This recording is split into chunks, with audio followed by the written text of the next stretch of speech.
ስትሆን ልጇ ምንድነው? አበባ ስለሆነ ማለት ነው። እሷ አበባ ስትሆን ልጇ ደግሞ ምን ስለሆነ? ፍሬ ስለሆነ።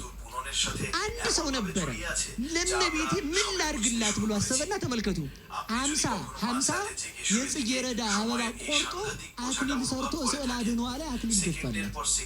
ስንት አልኳሽ?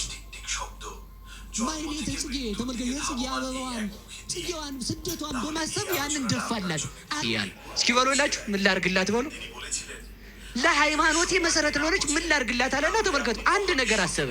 ባይሆን 50 ጊዜ ተፈስይ ልበላት። ከውስጥ እንዳለ ሽፍቶች ከበው በጦር ሊገሉት ግራና ቀይ ጦራቸውን እያመቻቹ ሳለ ለካ የእመቤቴን ተፈስይ ረስቸዋለሁ ይልና ልብሱን ያሸርጥና ስላድኗን ከፊት አስቀምጦ ተፈስይ ማን አለች ግን እዚህ ከቦት ነበር።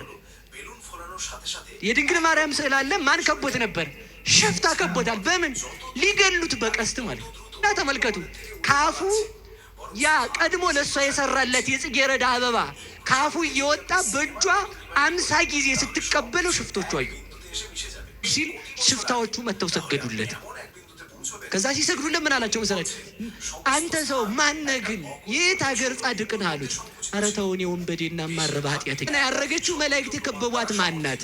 50 አበባ ካፍ እየወጣት ስትሰጣት አይተናል፣ ለኛም ስጠን አሉት። መተው ማለት ሲሉት ምን አላቸው መሰላችሁ?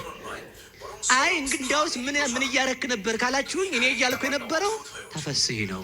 12ቱ ነገደ መላእክት ሲወርዱ ወደ ቅዱስ ዮሐንስ አፈወርቅ ቤት ሲሄዱ ወደ ቅዱስ ዮሐንስ አፈወርቅ ቤት ሲሄዱ አባ ማርዳሊ የሚባል አምር እንዲህ ያደርጋል። ለዚህ ነው ዛሬ አበባ ይዘን ጽጌን የምናከብረው።